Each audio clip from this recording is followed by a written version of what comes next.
Good morning. Isn't Jesus wonderful? Yes. Aw. Isn't Jesus wonderful? Yes. Okay. So last week, we had our first session on a study of the Rapture. We went over where the word is, what the idea is, how it shows up not only in the New Testament, but also in the Old. It left us with some follow-up questions. How do we know that this event, the harpazo, as it is in Greek, is actually a separate event from the Lord's Day, aka the Second Coming, not just another way of speaking of the same event? That's a good question. I'm glad you asked. You all get bonus points. Now, for many of you, this may be old hat. You believe in it anyway, so there's nothing new for you. Sadly, though, the majority of the church, that's not the case. At least 70% no longer teach or believe the rapture in the church. It is much more common in the northern hemisphere to not hold the view than it is in the southern. More recently, they did a poll in the end times and found that only 44% even believe in his second coming happening literally before the millennium, which is, you'll see, is kind of odd by the time we're through with this. I want to cover the basis as best I can, but it begs another question. Do they not believe in the rapture because Pastor Stephen is crazy, or because they aren't taught correctly? So we'll need to address that as well. For those of you who have heard much of this before, I hope I still have something to surprise you with, and that I'm not just incredibly boring. So let's start with something I already told you. Revelation has a natural outline for us. This is found in Revelation 1:19. Jesus tells John, "Therefore write the things which you have seen, the things which are, and the things which will take place after these things." Things which are past, things which are present, things which shall be after these things. Meta autos in the Greek, after these things. So after what you're about to write, you're going to write the things which will be. In other words, this is a key marker. It tells just what falls into which categories. It gives us a bit of a timeline to John's vision. Some people spend a lot of time trying to de-spiritualize Christianity and the Bible. I know it sounds crazy to some of you, but they do. They spend a lot of time trying to keep it all very basic, very sterile. If they spent the same amount of time sharing the gospel as they do doing that. Anyway, I have my own ideas as to why they prefer this view, but it lines up with the end anyway. So we have the things which were, chapter 1, the vision of Jesus. The things which are, we went through. Chapters 2 and 3, the church. I have not forgotten the wrap-up of the 7 letters, by the way. I'm just going to hit this first. And then we got to deal with the things which are hereafter, meta autos. So where is that? Right at the beginning of chapter 4. John begins the chapter, 4:1. "After these things I looked, and behold, a door standing open in heaven. And the first voice which I had heard, like the sound of a trumpet speaking to me, said, 'Come up here, and I will show you what must take place after these things.'" What was the first thing he wrote? After these things. Metatauta. After what things? After the church. He just wrote about it. After these things. Now, you could rationalize it a million ways, but I'm going to show you. You can choose to do that and ignore everything I show you, period. But I'll show you why it means after that. So let's be clear here. This is a real event. All of it. John is actually experiencing these things. We need to be clear, because the idea of allegorizing Revelation is very old. It goes back to Origen and the Catholics. The idea of allegorizing all of it and saying it's just a metaphorical way. Jesus has already returned and reigns in our hearts. I really couldn't think of a more depressing way to look at it. There's a big hope, right? It's second coming. That's our hope, our blessed hope, waiting for him to return. And if he's already done that in our hearts, well, I don't know, just not quite as thrilling. So, Revelation cannot be understood without the key to unlocking it. It's encoded. The idea of allegorizing the Old Testament is old as well, treating it like stories because science tells us better. They try to, and then they come around and say, oh, it was right after all. We should have just listened. But when you remove the key, the Old Testament, from consideration, from everyone's knowledge, then how can you unlock Revelation when it's literally the key to do so? The New Testament is the culmination of God's planning and the history of the world, but it's the icing on the cake. The cake is the history of the world, the icing on the cake. So it's where that cake is built up to. These New Testament writers are not writing from the perspective of responding to the New Testament. They are not people reading commentaries and then writing about them. All they had was the old. That was their whole view. So when they're writing about this is not for their publisher so that they can get the next book in the series out. They wrote about Jesus. They spoke about Jesus. They preached about Jesus from the Old Testament. The most successful sermon in Scripture is Peter's. Both of them. In the beginning of Acts. And he does them from the Old Testament. He shows you Jesus fulfills this, and this. It's what they knew. It was their entire world. We spend all of our time in the new. And so often we miss the old. So the key to understanding Revelation, this is the revelation of Jesus Christ. So if you remove the key to understanding it, then how can you understand Jesus? How can you understand the plan? This is the revelation of Jesus Christ to his servant John. If you ice the cake and then you somehow remove all the cake and leave the icing, what happens to it? Just a big mush. Mind you, it's my favorite part, but that's beside the point. So it all falls apart. You've got nothing to hold it up. No purpose to it. So we allegorize the Old Testament, remove the creation account, allegorize the revelation in the end, and say the stuff in between may or may not have happened. And what are you left with? Reader's Digest. That's all you get. You got nothing else. There's no meat. You've removed it all.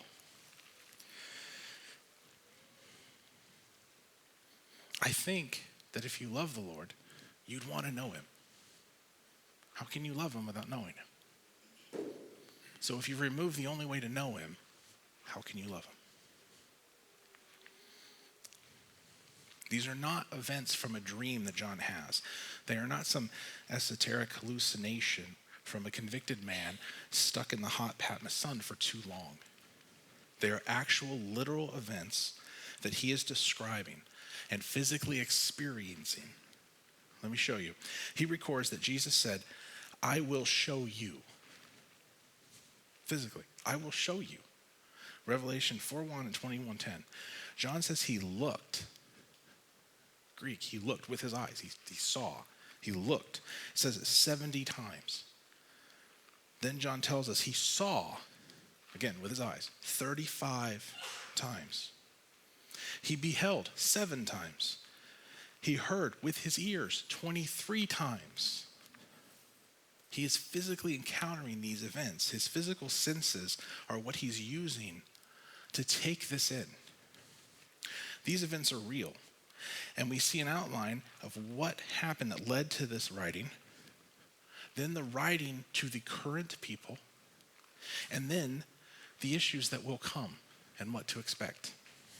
So chapter 4:1, after these things, after what? After the church. We see a very real thing happen. We see a door for John literally being opened in space-time right there. The door opened. 4 times in Revelation for John to use. 4 different times a door was opened for him. He hears trumpets, voices. These are actual things. Just like in 1 Thessalonians 4:16, the voice and the trumpet that accompany the rapture, he hears the voice and the trumpets. Through this door, through an opening that was literally in front of him, created for his use. Where did it lead? It led past the veil. The veil that was torn by Jesus on our behalf, the ability to approach the throne, no longer blocked. The doors opened and he got to walk through. It led him past the veil. It led him to heaven. The veil that was torn, Luke 23:45, it was torn for us to have access to the Father. And that allows John now to have literal access. Paul even states this in Hebrews 10:19-20. He says, "Therefore, brethren, since we have confidence to enter the holy place by the blood of Jesus, by a new and living way, which he inaugurated for us through the veil, that is his flesh. His new flesh," or as the Greek would call it, the okaterion, a very real physical presence of body in our dimension. This led John to a very real physical heaven. What we're taught about in Luke 24:39. Jesus tells us, "See my hands and my feet, that it is I myself. Touch me and see, for a spirit does not have flesh and bone, as you see I have." This is a new 10-dimensional body, and yet he's in our 3.5, and it can physically be interacted with. The body is transformed, renewed, upgraded. 10 dimensions of existence, vastly superior to what we enjoy now. Or tolerate, depends. This new body is spoken of in 1 John 3:2. "Beloved, now we are the children of God, and it has not appeared as yet what we will be. We know that when he appears, we will be like him, for we shall see him as he is." So even when he's in this 3.5 dimension, it's not what he truly looks like. It's not how it truly is. We can't comprehend it because we're not like him. But John's saying that in heaven, you will exist in the same form. You will see him as he is. You will appreciate him. You will comprehend him because you will have the same existence. That should excite you. You will have the same existence, the same 10-dimensional existence that he enjoys. And we will actually be able to see him as he is. We don't really grasp. This is physics he's talking about. This is dimensional lines. The Greek culture had made waves in science, and science was much more common in their culture, similar to how ours is. So the concept of space, the concept of orbit, the concept of planets, the concept of even dimensions, was a lot of their work. John is telling us we will truly appreciate it as he truly is, not as he is here, not as we've ever seen him, not even as John has seen him, but as he truly is. This is not unique to John. Job, let me show you my favorite verse. Job 19:25-27. "As for me, I know that my Redeemer lives, and at the last, he will take his stand on the earth. Even after my skin is destroyed, yet from my flesh I will see God, whom I myself shall behold, and whom my eyes will see, and not another. My heart faints within me." So though his flesh is destroyed, he's still in his flesh. He's talking about a transformation of body.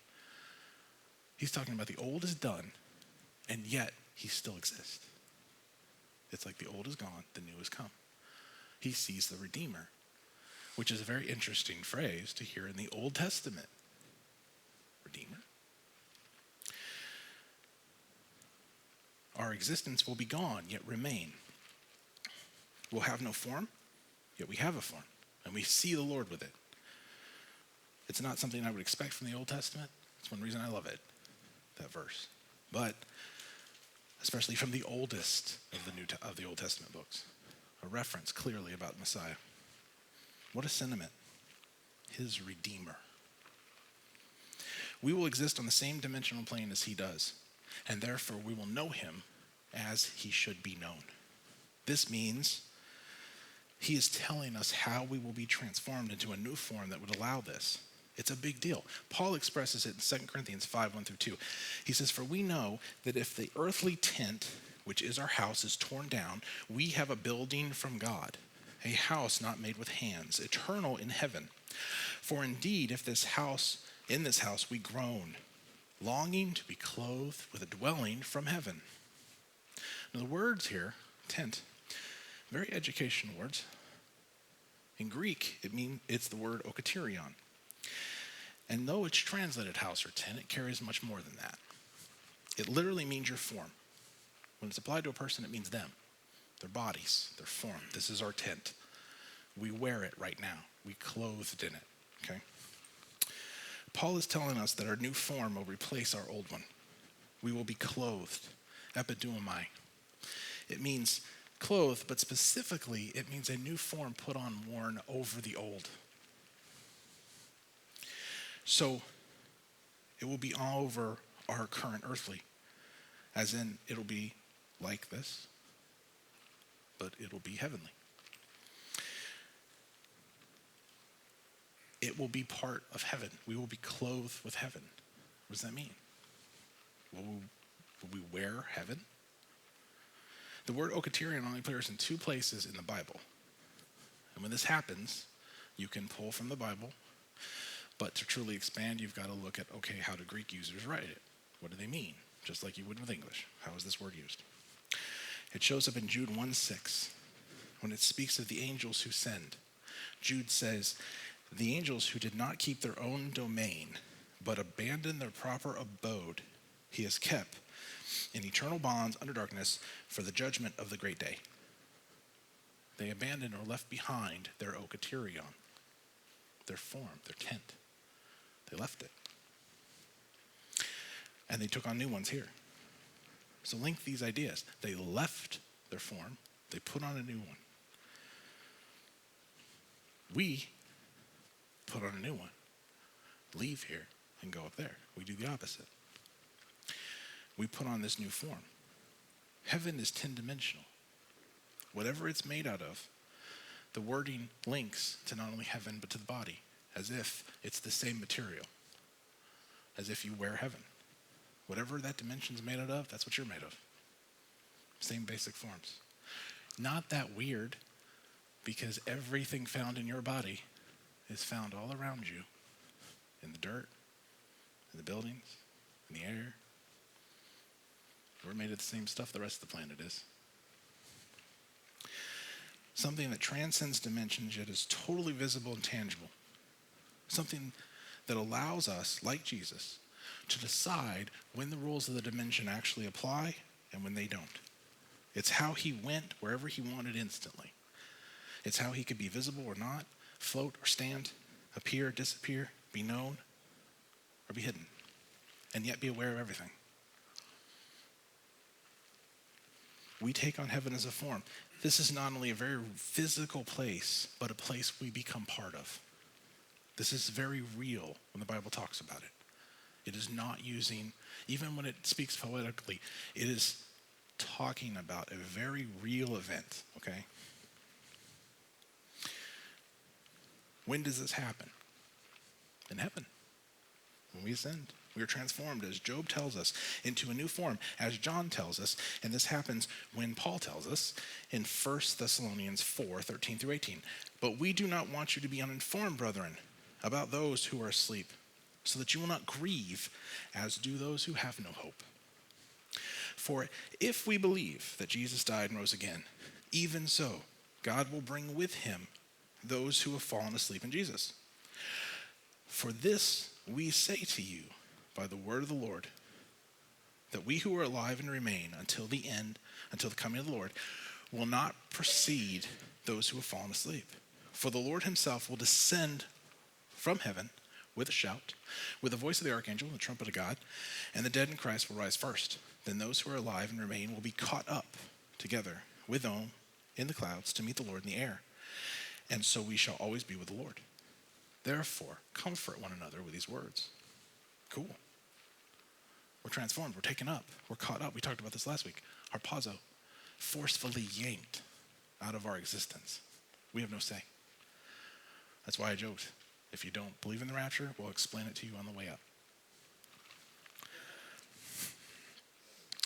Why are we transformed? 1 Corinthians 15, 50 through 53. Now I say this, brethren, flesh and blood cannot inherit the kingdom of God, nor does the perishable inherit the imperishable.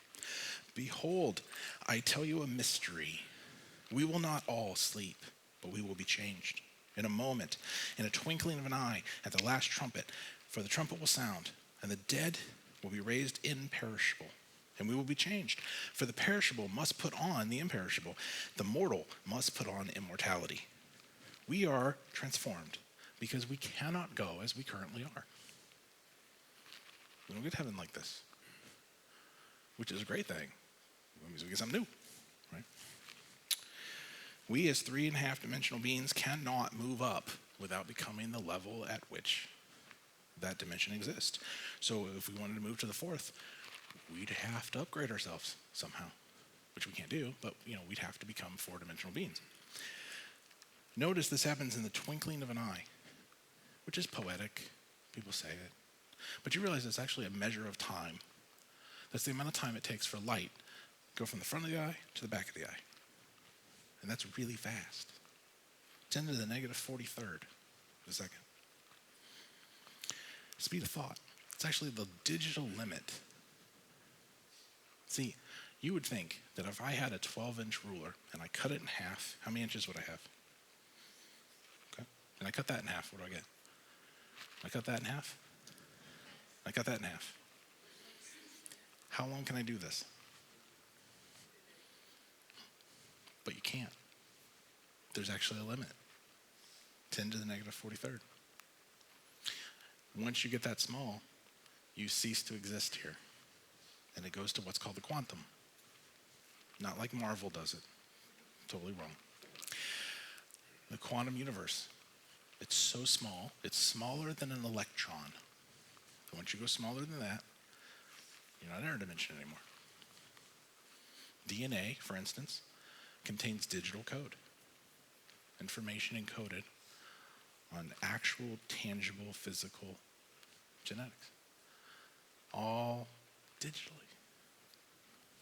Half of it exists in the tangible universe and half of it doesn't. That's interesting.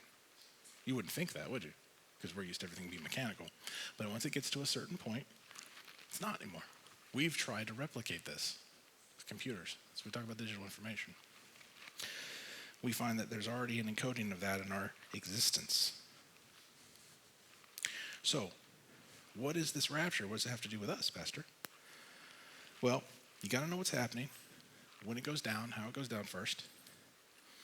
So, the rapture occurs in Revelation 4:1, right before that verse.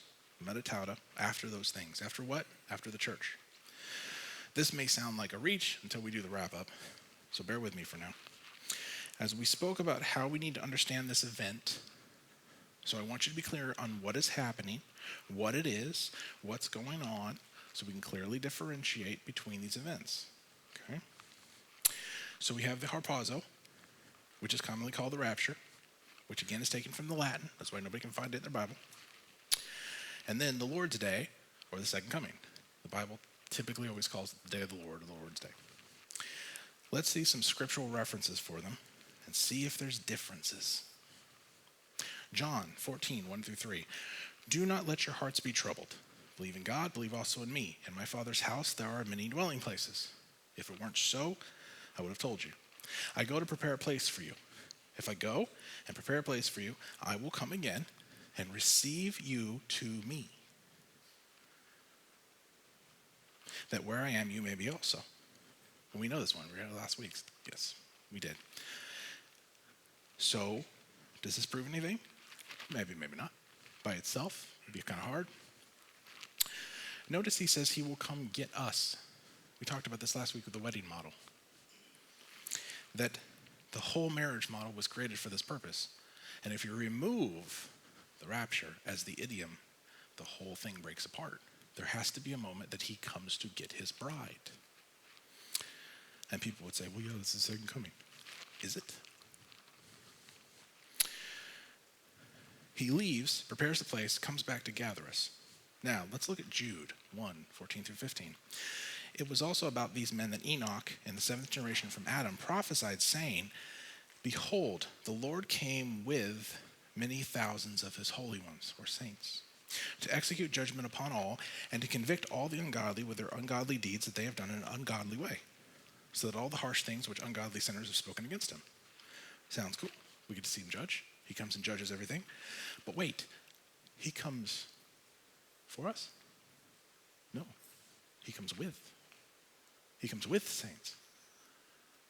Well, I thought he comes for us. Well, wait a minute, something's weird. Let's try another. Daniel 12:1.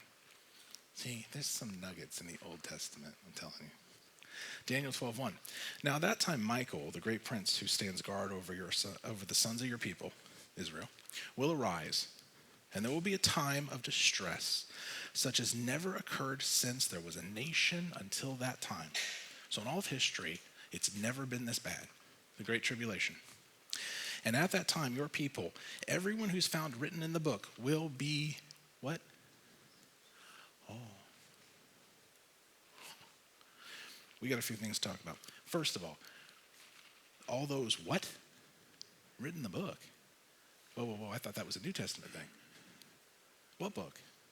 Book of Life. Oh. Who's written in the book? Christians. And they will be rescued? So that's pretty blatant. Now, I don't know about you, but that's pretty blatant. He will rescue you from this time of great trouble. You will not deal with this time of great trouble. Those who are written in the book, before it happens. I mean, you want to argue with them, but I'm not going to. We are rescued. This supposedly makes us escapist to believe that we will be rescued before the tribulation. Well, it says that the saved go. So if the saved are escapist, then those who stay, well, never mind. It's the Old Testament too, isn't it? Right? Not new, but old. This is an amazing verse to find in the Old Testament, referencing the book of life, those written in it, Christians, and being taken out, and the Great Tribulation, all in an Old Testament reference. So it's the Old Testament, but kind of like that verse in Job. That shouldn't shock you, since Daniel is the book that we learn the most about the end times. We learn the most about history. In fact, it's so accurate, they have spent countless hours trying to disprove the book. They can't, but they try, because it so accurately recorded the various empires and rulers and the history during the time the Bible stops talking, that it had to be later than it is. But the problem is, people not only quote it before that, but it exists in copies that are older than that. So he kind of knew what he was talking about. So we learn about the end times. We learn about Messiah. We learn about his death. It's right there in Daniel. We learn about these weeks of days, the history. We learn about the Antichrist. This was in the common language almost 400 years before Jesus was born. They had the Septuagint Greek. It was translated to the common language. Jesus expected them to know him and to expect him. He could hold them accountable because for 400 years, it's in your language. There's no reason you don't know I'm on my way. There's no reason you don't know it's me. The entire Old Testament and all the prophecies about me, including this one, are written right here for you the whole time. So after chapter 3 of Revelation, the word church disappears. You wouldn't think that, but it does. Last time it's used is verse 3:14. And then it switches topics. And while that might not be a proof, it's not a disproof. We'll cover more of this as we work through. But chapter 4, the rapture, we're shown the throne of God in 4 verses 2 through 3. Immediately after, in verse 4, we're shown 24 thrones, upon which we see 24 elders. Real easy game of musical chairs.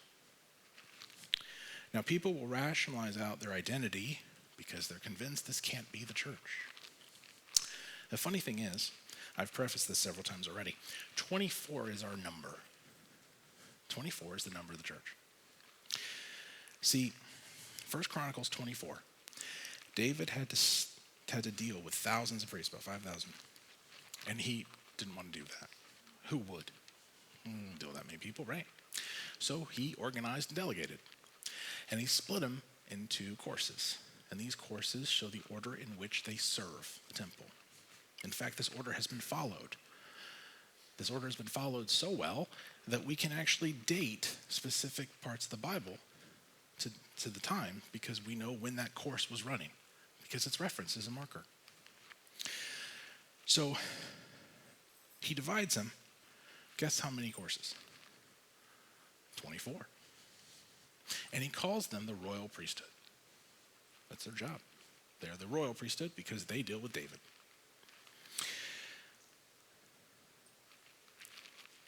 These are 24 men, 16 from the house of Eleazar, 8 from the house of Ithamar, and they report to the king. So this royal priesthood, David assigns 24. So in 1 Peter 2:9, the apostle is addressing the believers there, and he references it and calls us, guess what? A royal priesthood. You are a peculiar people, a royal priesthood.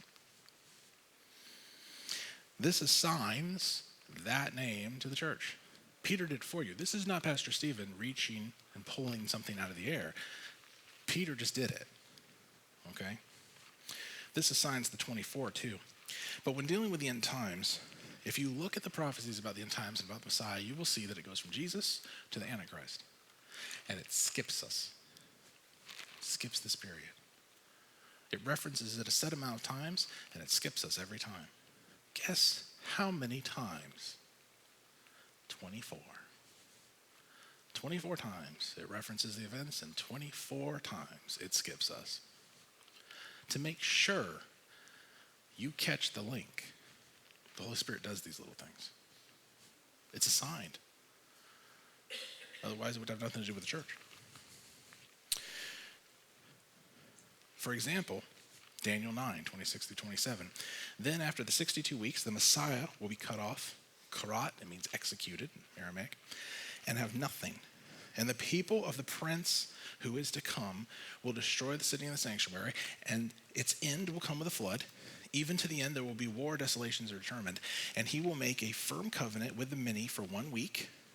But in the middle of the week, he'll put a stop to the sacrifice and grain offering. And on the wing of abominations will come one who makes desolate, even until complete destruction. One that is decreed is poured out on the one who makes desolate. Now, we're not to that part yet. That's the Antichrist, false prophet, the whole situation. But see, it went from Jesus to the Antichrist. It skipped us. This happens. Now, that could make sense. This is the Old Testament. The church is never mentioned in the Old Testament, except, when Gabriel just did it in Daniel 12. So you can't say we're not. It can and it does mention us. In fact, in Daniel 7:9, Daniel is having visions. And he says this, I kept looking until thrones were set up. And the Ancient of Days took his seat. His vesture was white like snow, and the hair of his head like pure wool. This throne was ablaze with flames. Its wheels were a burning fire. What a cool thing to see. I mean, really, right? He sees God's throne. No, wait. He sees thrones. Revelation tells us that it's God's throne. and then next to him 24 thrones with 24 elders. Here, Daniel sees thrones, meaning at least 3. God takes his place. Doesn't say anything about the people on the other thrones. So the seats are established, but the people aren't there yet. In Revelation 4, we see 24 people sitting in those thrones. Even in passing, we're mentioned in the Old Testament. This shouldn't surprise us because Jesus is mentioned and hinted at all of the time. He is throughout the Old Testament. Jesus as a redeemer is mentioned. Many New Testament ideas are mentioned. We just saw the Lamb's Book of Life mentioned. We are part of the plan from the beginning. This is the thing. We are not new. The idea of the church is not Jesus going, oh, they sinned. I didn't count on that. Really. Because that's how people act. Like the church is some brand new idea that God had to adapt because, I didn't think free will would bite. Like they sinned. That's what they did. He knew this already. So it's already been there, but we're skipped. Why? Because it hasn't been revealed yet. It hasn't been openly revealed yet. A lot of the details of Messiah weren't openly revealed yet either. Ephesians 3:4-7, Paul gets the pleasure of doing this. He says, by referring to this, when you read, you can understand my insight into the mystery of Christ, which in other generations has not been made known to the sons of man, as it has now been revealed to his holy apostles and prophets in the Spirit. To be specific, the Gentiles are fellow heirs and fellow members of the body, and fellow partakers of the promise in Christ Jesus through the gospel, of which I was made a minister according to the gift of God's grace, which was given to me according to the working of his power. So see, the idea of the Gentiles being saved also is not new. Remember some of the Egyptians left with the Israelites after the Passover. Proselytes were always allowed. Jonah is sent to an entirely Gentile nation to preach repentance and saw salvation of Gentiles. So the concept of it being no Gentiles is not true, and the idea of Gentiles being part of this has always been the plan. They shouldn't be shocked. But Paul says, this is a mystery. This is the church. The word is mysterion in Greek. It means hidden until now, something now revealed. That's why we're not there. Because until Paul, it wasn't revealed. He got the distinct pleasure of explaining this. God reveals his purposes, and then we can look back and we can connect all the dots, because hindsight's 20/20, right? So cool. We are skipped the exact number of times assigned to us to link us, to make sure you see the link. There are multiple ways that we link, because you can't do it on just one. This is what the Old Testament does for Revelation. Revelation is over 400 verses with over 800 allusions to the Old Testament. That's a lot. That's an average 2 per verse. If you don't understand the Old Testament, you can't unlock Revelation, because it's written for people who understand the Old Testament, because they didn't have a New Testament. So what else was he going to use? Everybody that was saved, they were all studying the Old Testament. They were learning about the Messiah through the Old Testament. It's all you had. The letters were around, sure, Gospels were around, but those weren't like a book like we have now. That's our Bible. So we were raptured. We yanked out the idiom of the royal priesthood serving its purpose with the King, where we belong, in heaven. This is just another example of how things differ. I have a list of references for you, but I don't have time to go through them all. I have papers for you back there. And there's a list of references, and I've split them into Rapture and Second Coming. So you can go through them, you can see the differences. I've also taken the time. In reference to the rapture, you will find that the rapture involves these things: translation of all believers, those translated saints go to heaven. The earth is not judged as part of the rapture. It is imminent, which we'll get into next week. It is not in the Old Testament, necessarily, not blatantly talked about. It is believers only. The rapture has nothing to do with anybody else. It is before the day of wrath. It has no reference to Satan mentioned whenever it's mentioned. Christ comes for his own. He comes in the air. He claims his bride. Only we see him. Tribulation begins right after it. So these are things that are unique to the rapture. And when you look at the references, you see these mentions. In the second coming, there is no translation.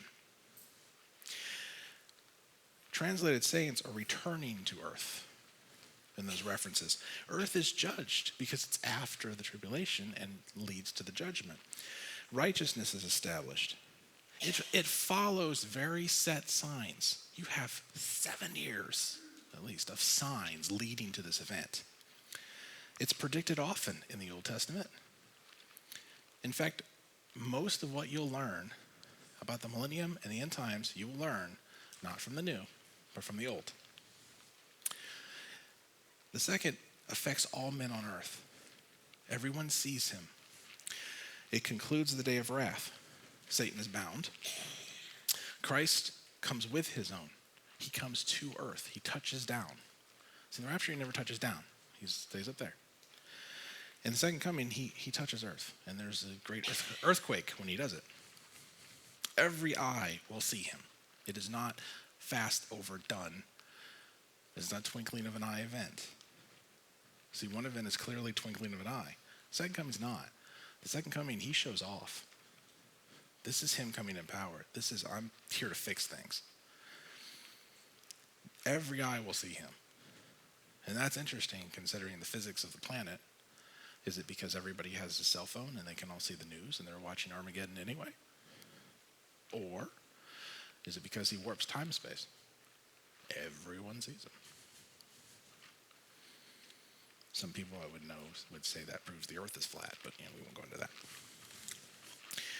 This also starts the millennial kingdom, something the rapture does not do.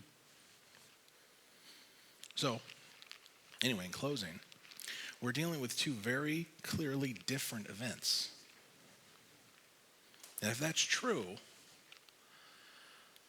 if we're dealing with two very different events at two very different points of time, then you have to ask yourself, how does that affect you? What does it mean to you if the rapture is real? Because if the rapture is real and it's coming, that should affect you. That should raise some questions. Especially if you've never considered it or didn't believe in it. It should stir you, and hopefully it does. Hopefully, it makes you want to make the most time you have out of what you have, because there's not a lot left. And I know people have been saying that for a long time, but there's not a lot left.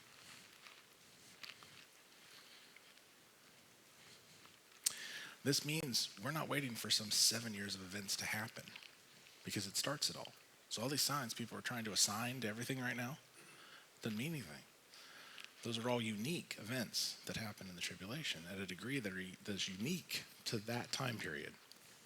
What we see around us may be groundwork, but we're not in it. And that means that when the groundwork is laid, what's stopping it? It means it's close. Granted, it could be another 100 years. I know it's depressing to think about, but it could be. But if it's not, it's just like you're not promised tomorrow. You don't know when the end is, whether it be the rapture or death. You don't know. So, what are you going to do? How is that going to affect you? It's easy to get rid of this idea. It removes some of the pressure. There's less chance you're going to get caught in something, right? He's not just going to just show up suddenly. Because no, I know. Once this starts, I know how to get my life right, because I have this many months before this happens and blah, blah, blah. So we can dodge a lot of this. We can allegorize it. It makes us feel better about the end. The truth is it's real. The truth is it happens.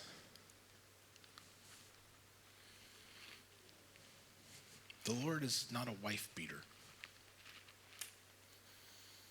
We're his bride. Why would he put you through that? Like Enoch. People notice that Noah is protected through the flood. They use that as proof that we'll go through it.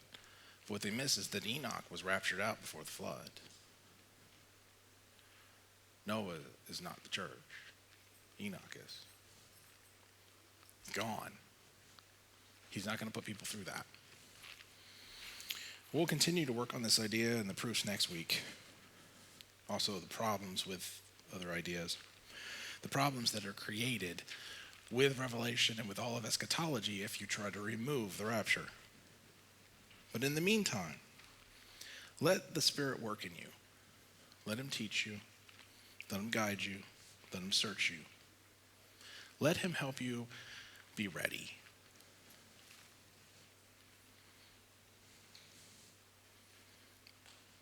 I guarantee you, it will always be earlier than you expect. Whenever it happens, it will be earlier than you expect. Don't waste the time we have now. He so clearly has a call on your life. Don't waste it or ignore it. Accept his salvation or rededicate your life. Refocus on him. Let's stand and sing. Yeah. I feel strongly to share something. Okay, go ahead. Do you need a mic? So, hear me okay? So before I was 20, I experienced plenty of death, brother, cousins, dying from accidents. And of course, as you expect, your grandparents to pass. But my dad's passing was more troubling. I was not even 40, and he was 67. But prior to his passing, he had a stroke, 62, and then I guess a brain bleed or something. So he was in a coma for 2 weeks, and two other siblings and I made the trip to California, there to the hospital. And even though he was in a coma, as soon as he heard our voices, he acknowledged it. But within 2 hours, he passed. And saw his lifeless body. That was the first, I believe, that I've ever seen someone pass. And I was troubled for about the next 5 years, approximately. Really troubled. The one, that I couldn't do something more to help him, that he could have had more years with him, and that we would have experienced a deeper relationship with my dad. I loved him, and he loved me in some odd ways too. But about 5 years after that, and I didn't know this, that what Pastor Wes, Carolyn's husband, was about to preach, some of what you did today. And the 10 dimensions, that's really interesting because I'm not sure I've heard that before. And it's a good one because it goes with what I'm about to share. So I'd been troubled these 5 years. And I was sitting approximately, probably over this side. And during worship, I had a vision, and those that know me from the time I was 19, that I have experienced multiple visions. I'm looking, and all of a sudden, there is my dad's, not just his face, but it was like his being was like, as if Christ was shining through him in a powerful way. He just glowed. And it was amazing, because I've never forgotten, and I've never had any trouble since about my dad. Thank you. About the change that you mentioned earlier. Thank you for sharing.